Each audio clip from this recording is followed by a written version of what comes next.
yes, it's my story, but it is really a story of hope and infinite possibilities. But you have to have that dream, that goal, that desire, but you have to start. You have to start, because if you don't start, but you can start small. You don't have to jump off and build 1,000 pieces of each product. Right. Someone said to me yesterday, it's so much easier to start a business. You can do it just as we're doing here. You don't need any money. You don't have to build a coffer of getting seed capital. Right. Back in the day, you can do a multi-level marketing thing. Just you have to start, but the principles are the same. That's why the course is so important to me, Emmy, because I really know that I can help people, like you said earlier, ripple effect. I know that not only these anecdotal stories and this book, but also the tools of the 5C. Welcome to the Tribe of Leaders podcast. I'm serial entrepreneur and investor Emmy Kirshner, and I'm known for sprinkling just a little bit of glitter throughout the streets of Philadelphia and on the stages that I speak, while I help creative entrepreneurs stop struggling as the overworked admin in their business and become the CEO of their multi-6 and 7-figure businesses. What has fascinated me over the years are the stories of success and failure that courageous entrepreneurs who have put it all on the line face as they change lives, disrupt industries, and become incredible leaders themselves.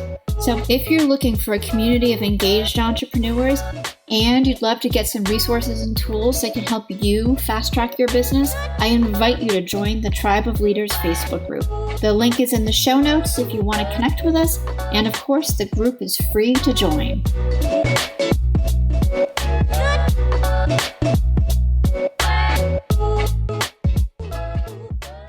Hey, everybody. Welcome to another episode of the Tribe of Leaders podcast. I am your host, Emmy Kirshner, and we're doing this 2-part episode because Megan has such an incredible story, and we just couldn't get it all in half an hour or even 45 minutes. And I want to be able to have her share exactly her story and her journey, because it's so valuable to where you are at right now. So with that, welcome back, Megan. I'm so super excited to have you.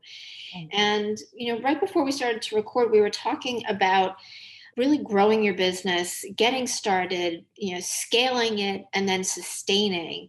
And you've started multiple businesses, you've written a book, you've got courses that are coming.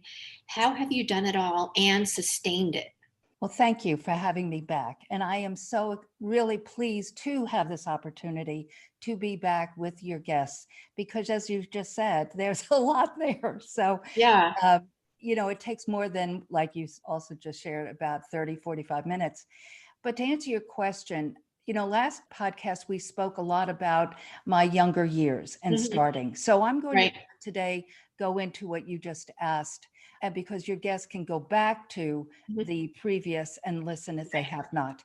But basically, ladies and gentlemen, the most important thing is to have, everything begins with an idea. Right.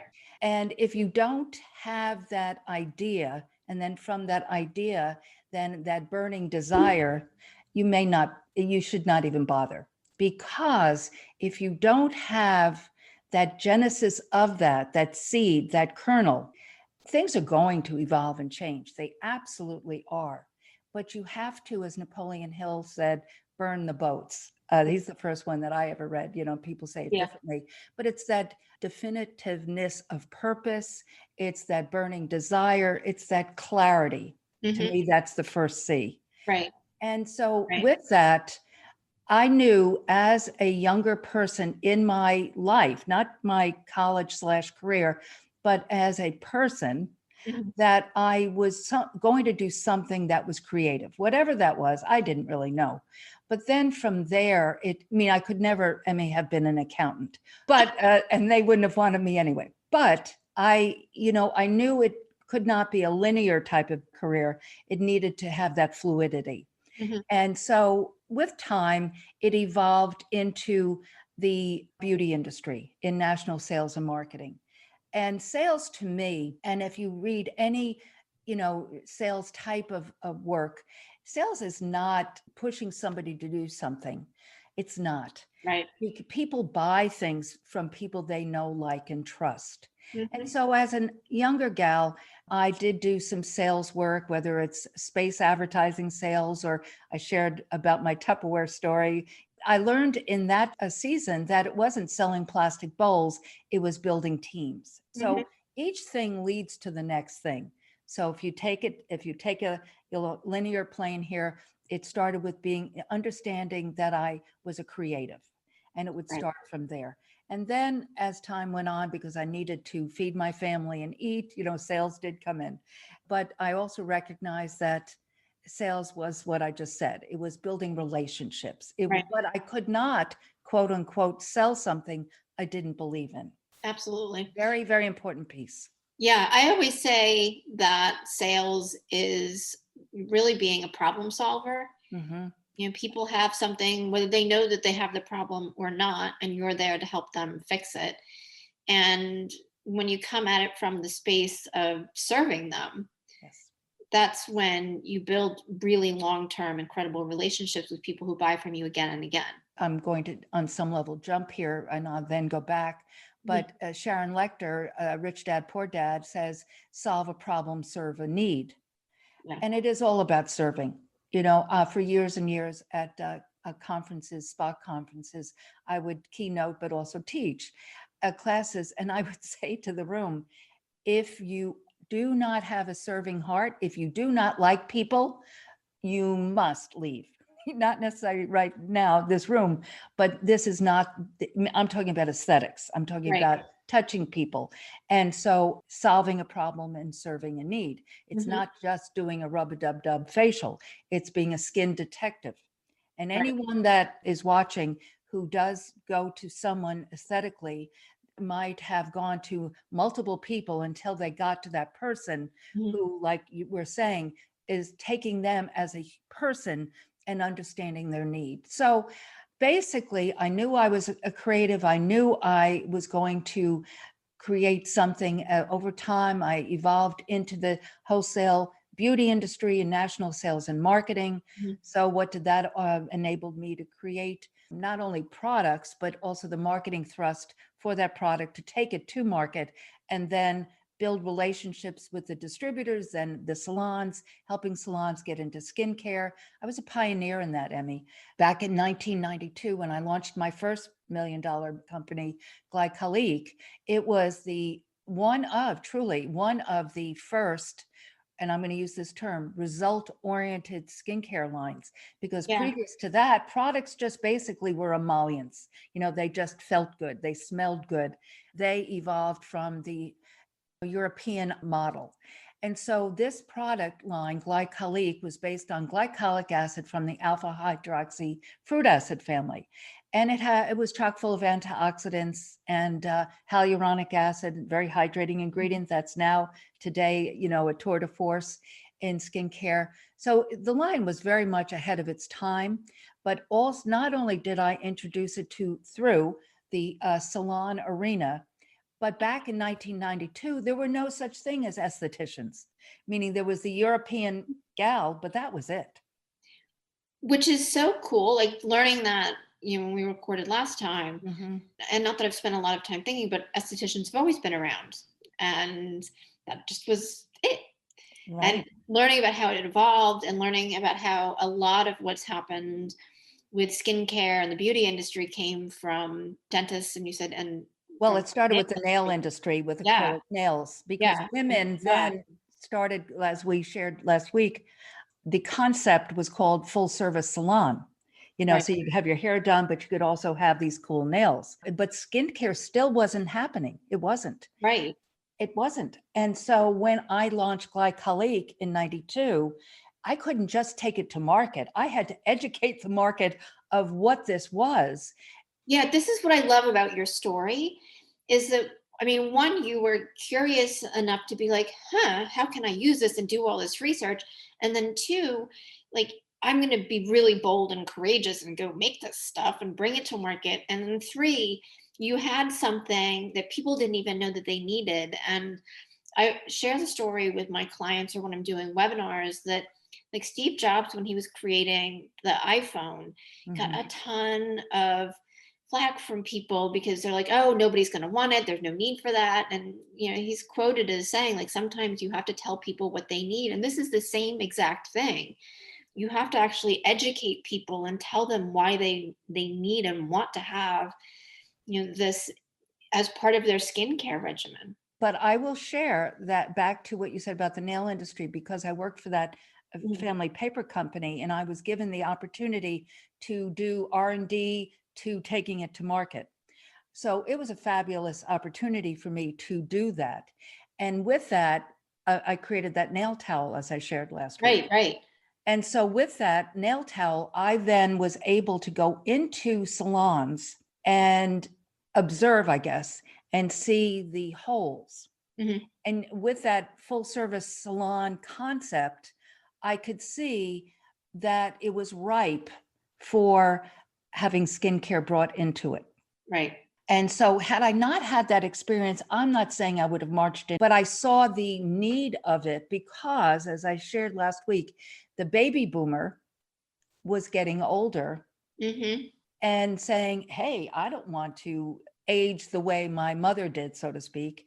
Right. And so when I created the glycolique and saw the difference, not only my skin, but other people's skin very quickly, it was an aha moment. So it was all of those things coming together to enable that pioneering shift happening, And so then from there, I'm talking about glycolique now. As I said, I was as much going in consulting with these salons, helping them. I had, a partnering program. It was all through these distributors, but helping them scale. So start and then scale. Right. So the other thing about the word then sustain is how did I sustain? And I'm going to make a shift now to my own spa business. Because I was in business for 15 years. Just to tie up glycolique for our guests, is that I sold glycolique, ran it contractually, and for 2 years for the company that purchased it, and then started Novitas Spa Clinicals. So Novitas Spa Clinicals were launched in 97. My first website, when these web guys look at, oh my God, you've had a URL since 98. But that was when I did a website for Novitas Spa Clinicals. And I also, during that season of late 90s, started consulting with derms or docs who wanted to get into the med spa thing. Wasn't called that yet, wasn't. Right. But what was happening is that Botox had been developed in the early to mid 90s. And so these doctors wanted to start adding that to their practices because, and people ask me, why did this happen? Bottom line, it's a bottom line thing. It wasn't covered by insurance. So it was a cash business. That's really the genesis of how that happened, so to speak.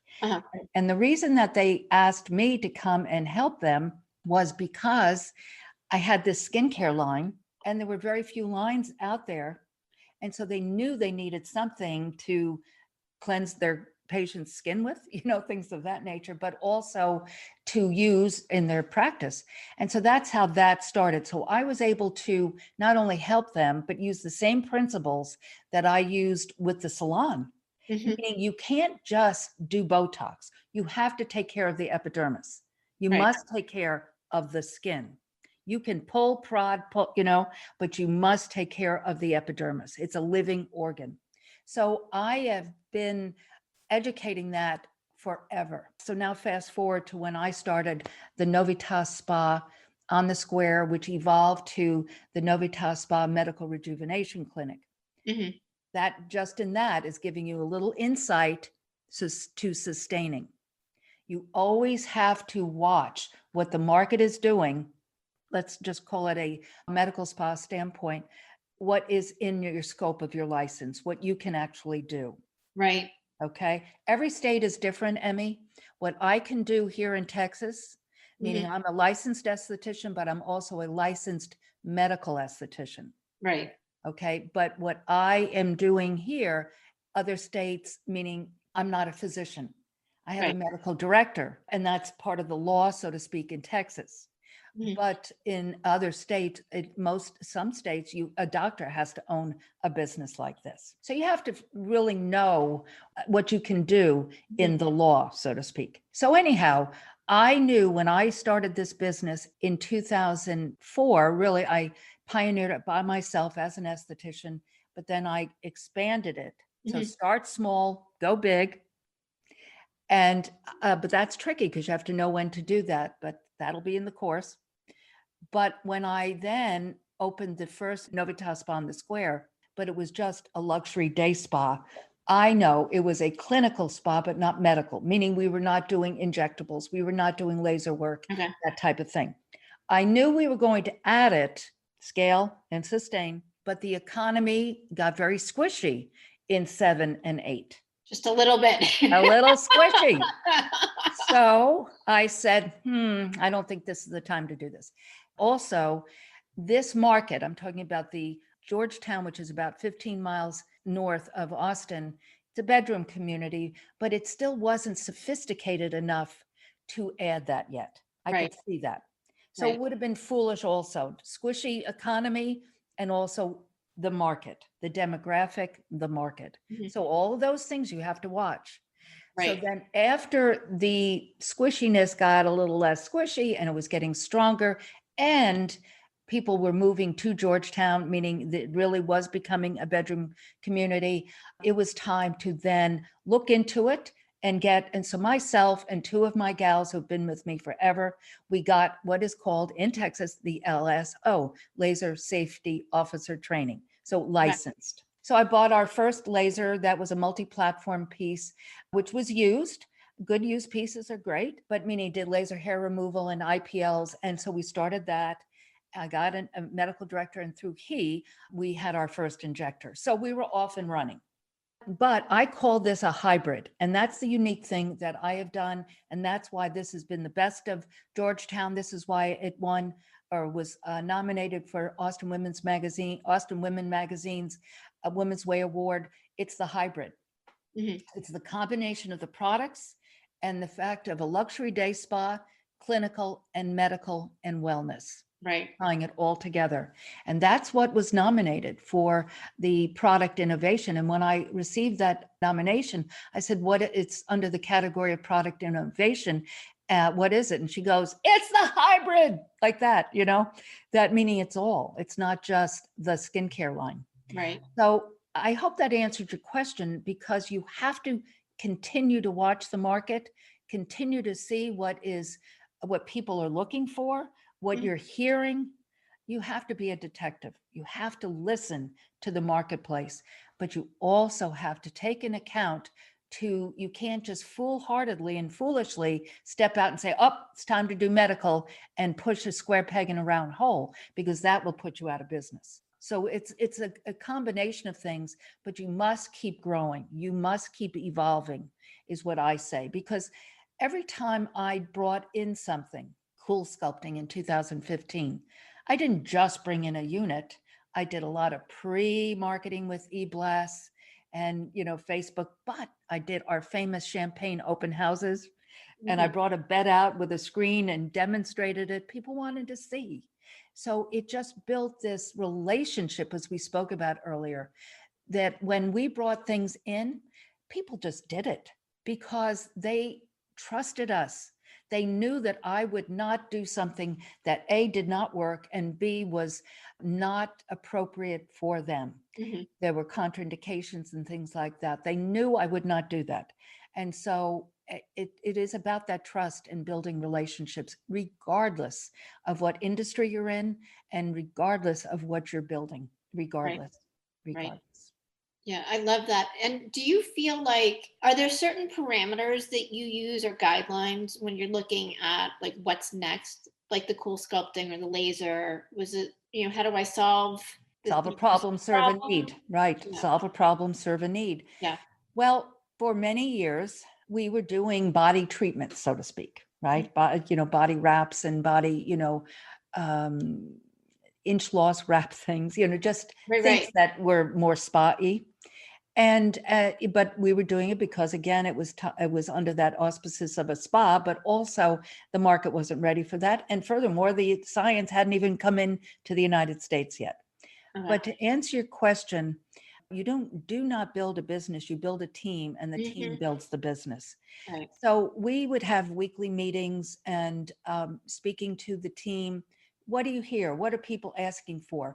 Because they're in the trenches now. I'm running the business, but they're in the trenches.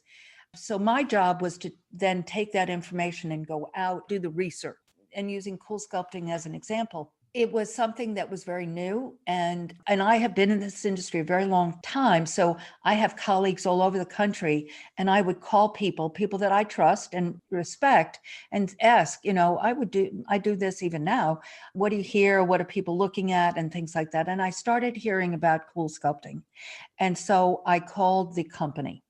Okay. And then from there, I didn't just run out and buy a unit. I called the company, Zeltique Corporation. It's been bought by Allergan, but it was a very well-run company, Zeltique, a lot of training and a lot of support on every level. And so it was time to do body, meaning we had been doing face, and I was hearing this, Right. And so it was time. But the other, I would say, unique thing to what I did continue to do is that even though Georgetown is a little bit out of the sphere, let's say, it isn't anymore, but back then it was, meaning from Austin. Now people love coming up north, but it wasn't the fact then. I built a reputation, and that took networking, that took time, getting out and interfacing with influencers and getting to know influencers in the whole metroplex, so to speak. And that's a very important piece to all of this. That's, very, very important to building a business. And Absolutely. then sustaining is that networking and masterminding. But I would that not just be insulated and insular in Georgetown, interfaced with people all over the area and do all sorts of marketing things with networking and the like to bring people up. And they started coming, and then word of mouth, solve a problem, serve a need. So it's really building that relationship. Yeah, I think that's huge. And particularly now, and even more so now with COVID, where we all feel so disconnected. And I was saying this even, last year before COVID too, like I felt like people were tired of social media. We wanted to be more face to face, and now we haven't been able to do that.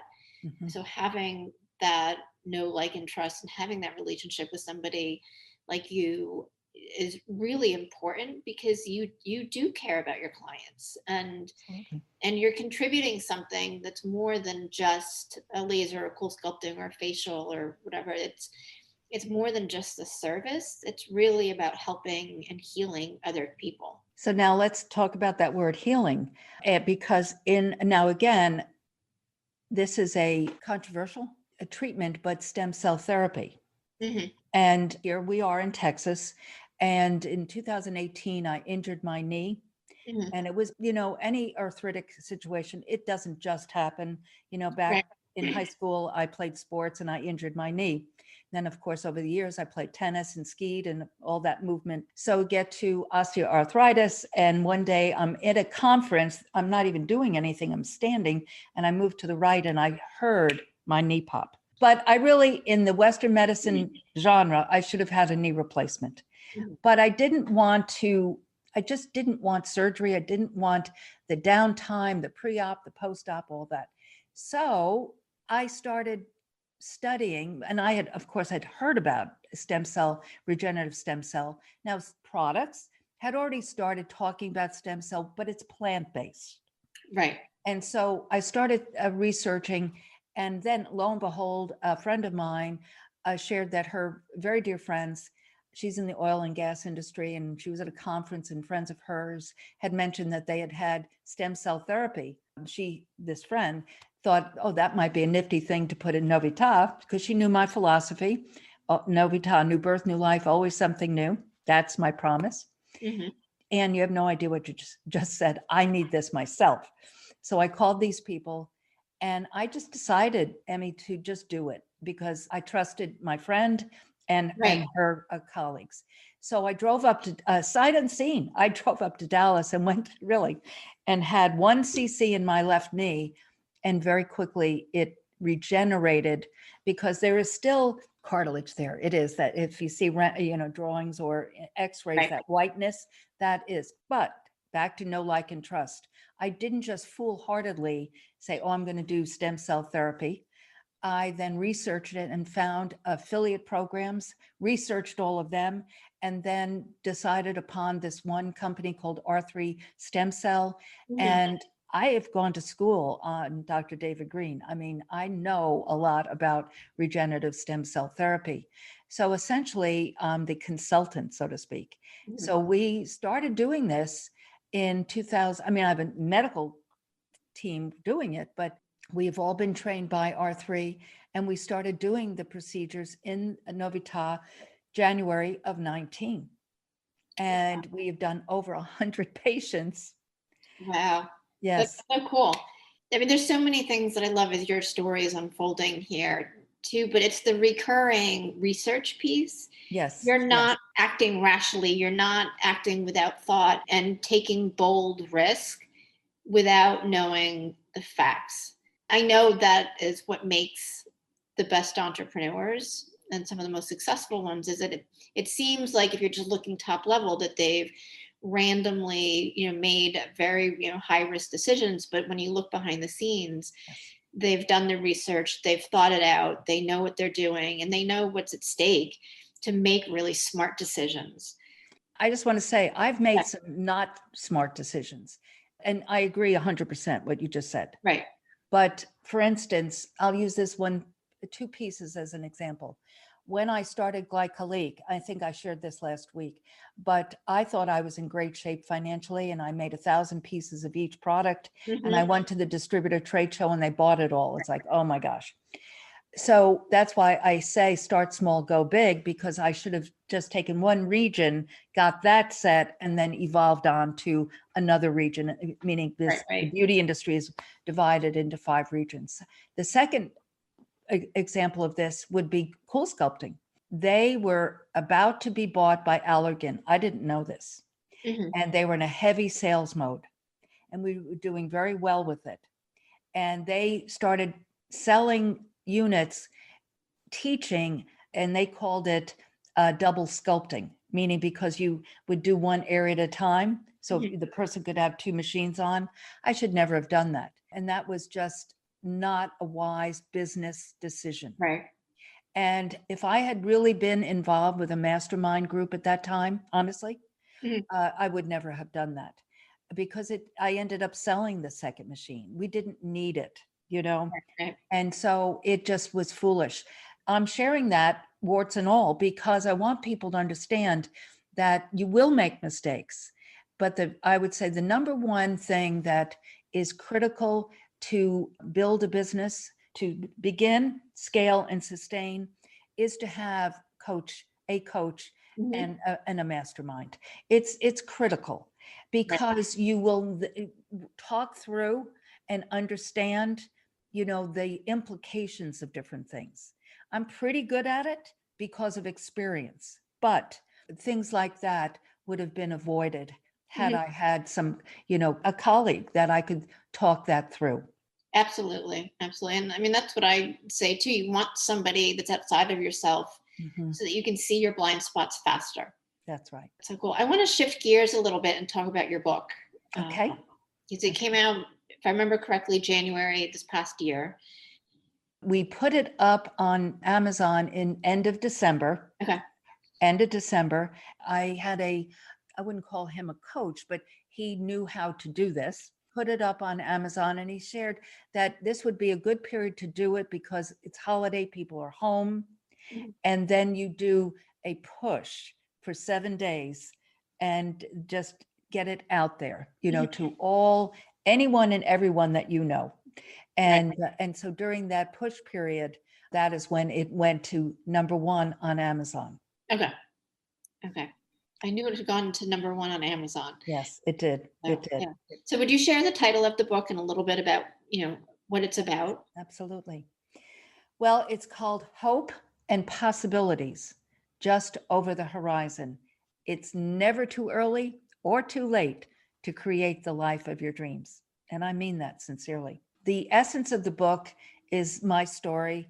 It's a New York girl deep in the heart of Texas, starting back when I, was a child on Long Island outside of New York City, and a little bit about my family, but parents. And it gives again, back to that fertilizer, the DNA fertilizer of creativity. But also then it goes into getting married for all the wrong reasons. Right. And in the late 60s, during a very similar time right now, very polarized world, it was very, unsettling. And I didn't have the foundation because the world was changing and shifting so quickly. And so I then had 2 children, as I've shared, and then divorced after 10 years of marriage, and really was, even in the marriage, was a single parent. And so it is about single parenthood, and it's about but that goals, dreams, and desires of entrepreneurial, that dream of that, and never losing that. And that's why over the horizon, because again, I've used the word evolve, several times. Things don't just happen. And as you shared, you see someone and their success, but there's always a story behind it, always, of how you get there. Well, the essence, though, about the book is that I always knew on some level I would probably write a book.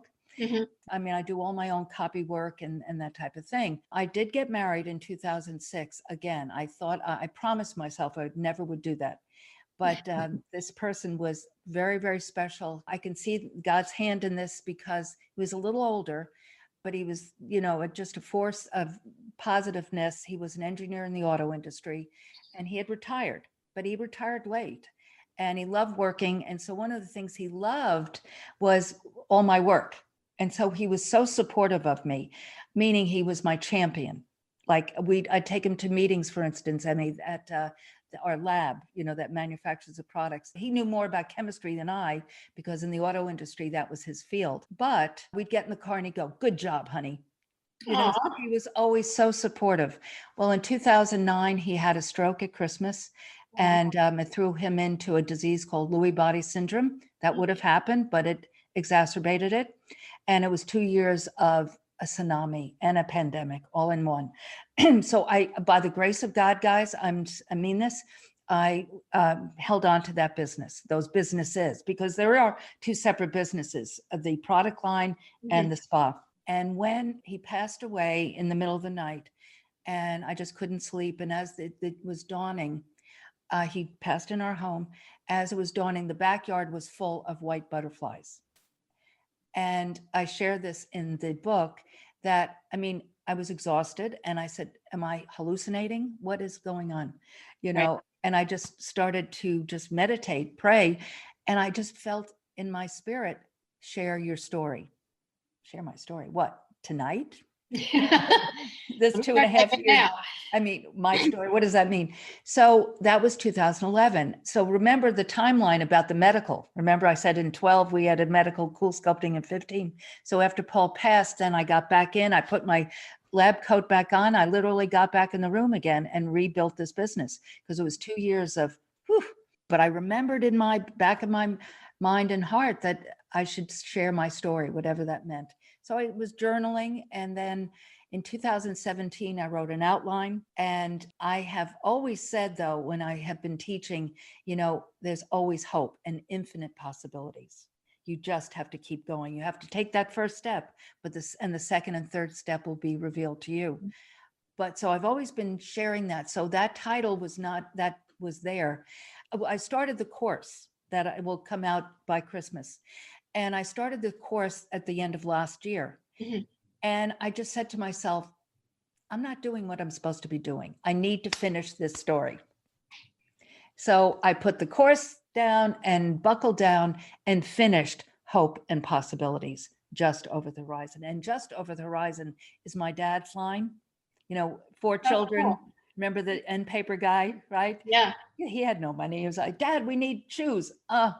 Over the horizon, he would always. And then the never too early or too late is really predicated on like my staff in their 20s, training them, mentoring them, and like, oh, I'm 27, type of thing. It's never too early or too late, Yeah. And That's so funny. that really, I finished it. And then this very dear friend who has had experience in this, I asked him to help me, and he did. And that's the essence of that. And we'll have the link for the book in the show notes, but people can get it on Amazon, right? They can. As a matter of fact, I was talking to someone today and I mentioned that it was free on megandimartino.com. And she goes, I paid for it. And I said, well, during the lockdown, I felt it was important to share with people that they could, read a story of hope, because it is, yes, it's my story, but it is really a story of hope and infinite possibilities. But you have to have that dream, that goal, that desire, but you have to start. You have to start, because if you don't start, but you can start small. You don't have to jump off and build 1,000 pieces of each product.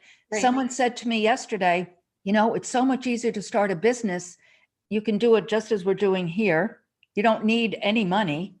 You don't have to build a coffer of getting seed capital. Right. Back in the day, you can do a multi-level marketing thing. Just you have to start. Mm-hmm.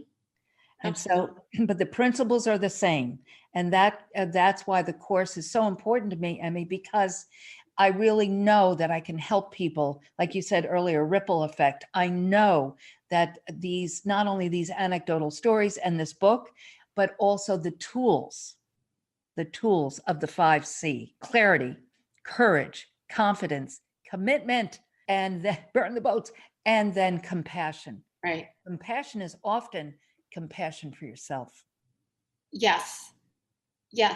And for every woman who is listening to this, I want you to really take that in, because there's so many things that I see, but with my women entrepreneur clients, they beat themselves up so much for just being off a little bit, instead of being curious about how they can make a shift into something slightly different.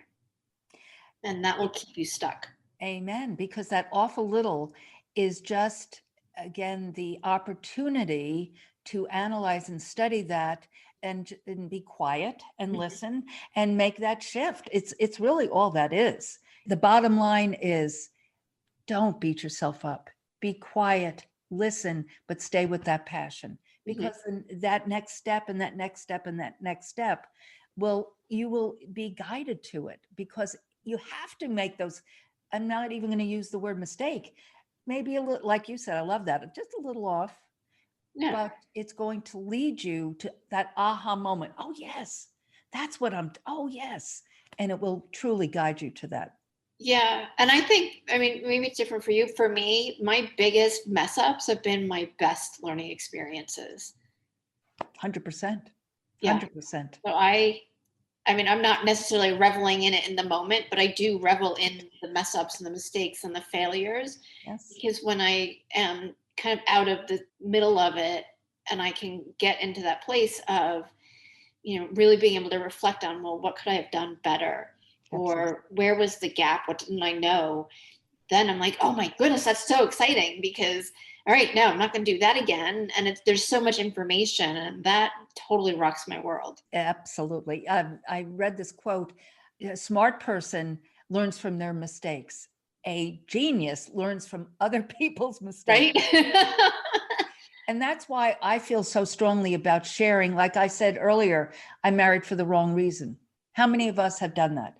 And so I am going to share the errors and the whys of those errors, because now there was a lot of great things. I have 2 lovely daughters, and we've all grown up together. So there's many wonderful things but the point is, I made that decision based on the wrong information, Yeah. for the wrong reason, I should say. Absolutely. Yeah. I want to circle back to the course really quickly. What's the name of the course? And it'll be live the end of this year? Yes, it'll be live by December. It could be the end of November, but it's certainly December, to get ready for 2021. But it's $1 million business building course of start, scale, and sustain. Awesome. And who is the course perfect for? That's a great question. Spent a lot of time on that in this, explaining it with a video about that. But to answer your question, it's not just for someone who is just starting something. So meaning it's a multi-generational and multi-platformed course. Like myself, let's just use me. I didn't plan on selling this brick and mortar, guy knocked on my door. I wouldn't have sold the product line, but he wasn't interested in that. So here I am starting again. Right. Now I'm learning from other people. I'm learning and watching and learning, but I have a lot of business experience and a lot of experience and a lot of marketing experience, but I'm still listening to many, many people, Right. and learning and growing. So this can be for someone just beginning a business. This can be someone who is engineering their business. This can be for someone who is pivoting and changing, like myself. And it is truly a tool to help you have many aha moments, but also tools of black and white in that. Right. Cool. Because I'm also going to bring into it other people, other colleagues of mine who I feel will lend and offer, for instance, my web developer. I mean, anyone, I use the word anyone, any graphic designer can do a website, but to do the SEO behind the scene, no, Right. You need somebody who knows what they're doing. Yeah, absolutely. It makes a huge difference. Huge difference. And people don't understand that. They don't. So I told you I had a URL, my first in, 98. So I've gone to school on all of that. All of that type of information is so valuable for so many people. And so there'll be things, not only my 5 C's, but in those 5 C's, there'll be other people, sharing other people that could lend assistance in that area. Right. Right. It sounds amazing. And it sounds like for people who have a really big vision and are driven, this is going to be a really good match for them. Yes. And I hope to also, Emmy, it be a tool of masterminding, to get to know that person and help that person and, and help them get out of their own way. Yes, start, but also be there to coach them along the way in business. I'm really excited about this. And can we get the link for the course when it's ready as well? Because I can post that. Yes. There's going to be an opt-in, megandimartino.com/5 points. Official Megan DiMartino. Go to the website, get that book. There's a comment area. Just say, hey, let me know when the course is available and we'll get back to you, with your information. So absolutely. Yes. Awesome. Thank you. Thank you. And I'm curious because we've spent, a lot of time together and your story is so fascinating. And I feel like we still could spend another 3 hours. Yes.